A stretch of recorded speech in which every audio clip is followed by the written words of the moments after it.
Oh, it's a bonus video. Surprise, motherfuckers! Let me tell you why I'm doing this. I'm Charles Rankin with my review of AEW Collision from the Lacora Center in Philadelphia, Pennsylvania. Let me know your thoughts on this show in the comments, please. Thunder Rosa being in action, and Mariah May and Anna Jay closing the show. I had to talk about it. Other stuff occurred as well, but really, just having matches bookend the show featuring women's division action, I'm all for that. So, no, this is not a return to form for me reviewing Collision, but after having some time on my hands, after reviewing WWE Crown Jewel, I recorded the show and decided to go back and watch it. So, this building holds around 10,000 people. They had around 3,000, 3,500. I will say that the crowd there made as much noise as they could. So, that was pretty good. Now, that being said, the last time they were in this venue was just over a year ago for Dynamite, and they had, well, about 5,600 people. Nevertheless, I basically decided to review this for the women's action alone. And that's not a euphemism. I really wanted to support Thunder Rosa, and I was excited to see what Mariah May and Anna Jay could do, potentially in the main event, and they were the main event. So, Shivani has a bunch of people in the goddamn ring. I didn't realize that was Layla Gray until a little bit later with a different hairstyle. FTR, the Outrunners, and you have MXM Collection, you have the Grizzled Hung Veterans, soon to be rectimized, and you have other teams on the stage and in the ring to celebrate Armageddon's Private Party becoming the new AEW Tag Team Champions, and there's going to be shots all around, because they're going to be fighting champions. So, look, I'm happy for Private Party. I still feel it's too little too late. But if they give them a decent run, they book it well, then maybe this can be salvaged. I'm all for FTR getting a shot, because FTR deserve, to be featured prominently. But one of the Outrunners, it was Truth Magnum, said, if you're anything like me, and I know I am, I admit that made me laugh way more than it should have. But I like silly humor. Like, there's a sign, it doesn't say this team, it doesn't say this team. This sign says, AEW, we're the best tag teams wrestle. Tony, stop trying to make that fucking happen. It's not going to happen. Where the big boys play worked a lot better because they had big ratings. That sounds mean, but you know what? No matter how much so many of these talents try, there's a stigma around Collision, like there's a stigma around goddamn Rampage. That being said, though, we have Renee with the Acclaim. Caster is clearly going heel. Bowen's really tried to fire up. Like, everybody loves the Acclaim. Like, Private Party, we're going to take those tag titles from you. Caster's just been teasing this heel turn for too long. He still has the MVP card. I mean, really? Caster being involved in that after some of the shit he said about Shelton? Yeah, we don't need other veterans in there. Yeah, you don't need other people that actually maybe could teach you how to fucking work.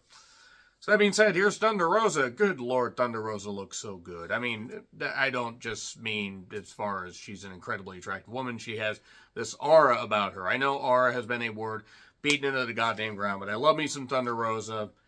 So thrilled that she's back in the ring. I believe she had a concussion. Most recently, she has recovered. That's great. And I don't know who the other woman was that handed her a picture of Harley to put up for the Day of the Dead display. Dia de la Muerta, I believe is how it's said. If I mispronounced that, I'm sorry. I'm so sorry. But Harley Cameron was already in the ring. Harley dressed up like a pink cat for some reason. Whatever, it's all right. Thunder Rosa had a great look. I did like the one, like cloudy contact and just the face makeup, the outfit, it worked. I will give Harley Cameron this much credit. This is a Day of the Dead match. Harley has improved. Harley's starting to grow on me. I wasn't so sure how to take her at first. And Thunder Rosa gave her enough, but also clearly was in control and was never going to lose this match. I mean, why would she lose a Day of the Dead match celebrating Day of the Dead? I just wouldn't get it. There was a balance part on a barricade where I was hoping Thunder Rosa was okay, because that landing crotch first just isn't eating. And I hate the people to say, oh, that wouldn't hurt so much.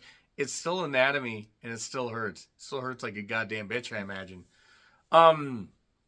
There was a pinata hit into Thunder Rosa's head. At least I think it was. But that candy and that stuff. There was a suplex onto like I don't know if it was like if it was a pinata, a giant pinata. I don't know what kind of head that was. It's a cool skull. It's a cool design. Between two chairs, and Harley hurt her knee trying to go for a knee strike into a chair. That looked really painful. I hope she's all right. But then she got a trash can put on her, and Thunder Rosa beat her about the head and face. I assume it was really hard to tell what side. Got put in the corner, and then there was the table stand up to drop kick into the spotlight. Big drop kick in the corner. 1, 2, 3. No, matches with this much weaponry usually aren't my cup of tea. Harley gave good effort, and I love me some Thunder Rosa, so I was all for it.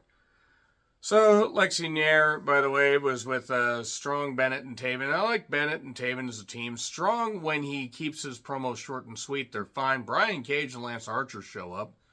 This is the best they have for Lance Archer. So then Kyle Fletcher took on Commander with Alex Abrahantes in the corner. I want to say right now that these guys put in some great effort, and Commander can do the moves and actually can excite the crowd. And this crowd was eating this stuff up. This also went twice as long as it needed to. I mean, it would be one thing if Fletcher was established as this, dominant heel with the shaved head and his new look and all that stuff. But I kept wondering, aren't you supposed to be pushing Kyle Fletcher? Shouldn't he have won in like 7 minutes? Because this match seemed to go twice as long. Yes, the crowd was into it. Yes, Commander did some cool stuff. Fletcher did a cool thing when he kicked Abrahantes in the face. And Commander stood there slack-jawed, I assume, hard to tell because of the mask, and then did a moonsault outside. Again, had they just gone to the finish right after that, it would have been okay, but no. They did a Spanish fly. They did a friggin', they did a bunch of other stuff. We got like a bullshit chant at one point, or Van just yelled bullshit like some guy kicked out at 2, I guess. We got the boots up in the face. It looked like Commander might have had some teeth knocked out. And then a powerbomb 1, 2, and then the poison Rana outside after they tumble outside. Just why? Why? Yes, it was cool, but Fletcher. An inside-out DDT on the apron. I don't understand why this is still going. A moonsault for 2. And then eventually he did end up, Fletcher got the victory. But first, Commander, even after slipping, which happens because the ropes are slippery and there's a margin for error, he hits a destroyer. He hits the walk onto the ropes outside.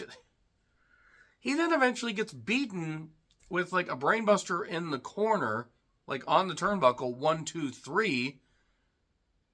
And yeah, it was certainly a vicious move to end it, but it certainly should have ended about 5 minutes before it did. And then Mark Davis shows up and dares Fletcher to hit him, but he won't.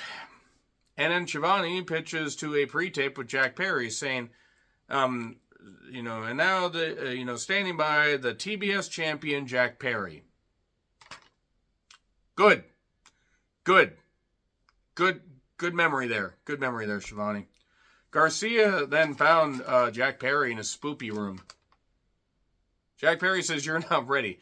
This little pipsqueak among all people saying you're not ready. You're never going to be ready to be anything other than a joke. Brian Cage and Lance Archer beat 2 guys. Joe Keys and Sean Smith, I believe, were their names. It was a squash. And then they were beating up the guys. And then the Kingdom shows up. The Undisputed Kingdom.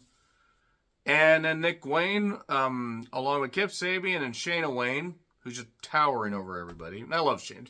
Don't get me wrong. Like Shayna. Great. Talented.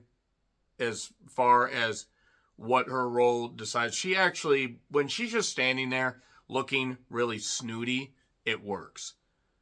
And she's cast well in her role. Nick Wayne clearly is fucking talented. I like Nick Wayne. And he's confronting AR Fox, that whole thing. Remember that whole thing where he attacked him in his school? The garage? The wrestling school? Remember that? And it didn't last very long? I honestly forgot it until Nick Wayne said it. Not that it didn't matter, but I was like, all right. But AR Fox basically says, Nick Wayne, don't sleep on Hook. Okay. Statlander then says the Mercedes is afraid. Okay. Don't be afraid, as La Resistance once said.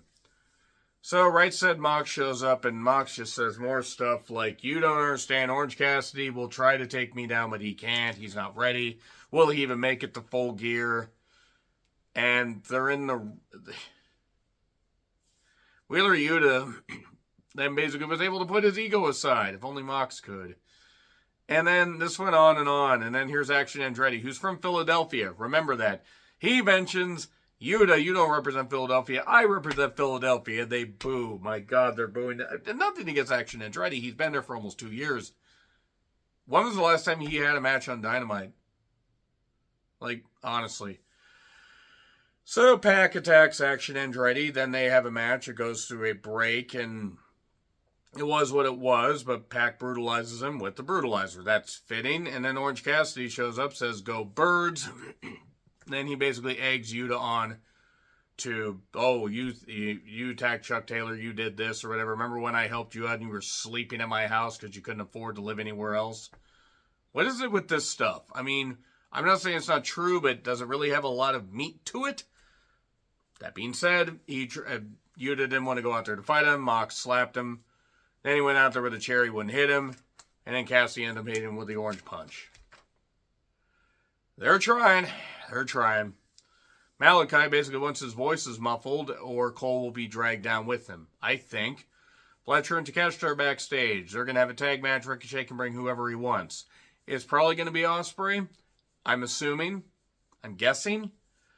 Leo Rush then beat Ari Daivari in a 205 Live recap.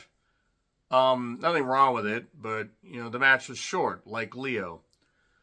MXM Collection and Johnny TV, a.k.a. Johnny Nitro, a.k.a. John Morrison, a.k.a. Johnny Mundo, a.k.a. Johnny Impact. They just shared some stuff. He says, "Fashion has saved more people than doctors." I don't know why that made me laugh. And then he does this slide out the frame. I assume this has been happening on Ring of Honor, but I haven't really been watching. And then Roddy Strong took on Shane Taylor. Yeah, okay.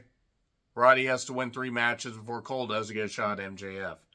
He beat Shane Taylor with a knee that seemed like it was for 3, but maybe Taylor got knocked out, or maybe he wasn't supposed to be the finish. Hopefully Shane Taylor's okay. And then Mina Shirakawa is coming. So are many others. Gross probably, but let's just move on. The Glamour, Mariah May, took on Anna Jay, and it was for the AEW Women's Championship in the main event. It wasn't a classic, but Anna Jay has improved, and Mariah May has his character down. And they did some good stuff. There were a few awkward spots, but there was some good stuff. At one point, Mariah just viciously fists Anna Jay from behind. You know who you are. You stop that right now. Anna kept going for broke, but just kept getting 2 counts. So she was trying. We got like a 3-minute overrun here. And then May was choking Anna out. And then got a shotgun drop kick. That was in the ropes, and then a shotgun drop kick off the ropes. And then there was like a belly to back where it just looked like Anna landed on her goddamn head. I mean, hopefully she's okay. Because that looked really bad. Just like looked very vicious. And then we got the Queen Slayer. Looked like she, Anna Jay might get the victory. She might get it. Then we get a roll up. Nope. We then, get a roll up variation, not out of the Queen Slayer, but a different kind of roll up. 1, 2, 3. Mariah May gets the victory. Kind of blows off Anna Jay trying to show her respect. And then Raya's around on the stage. Again, you stop that. But yeah, it was fine. I was glad to see the first match be a women's match and the second match, or the last match, be a women's match. Everything else is just there. So yeah, I'm not going to be reviewing Collision on the regular, but I thought, let me give it a shot. And again, Thunder Rosa, great to see Thunder Rosa back in the ring. Agree, disagree, what I said, like, share, subscribe, Twitter handle in the description. I'm John Renthland. I'll see you soon.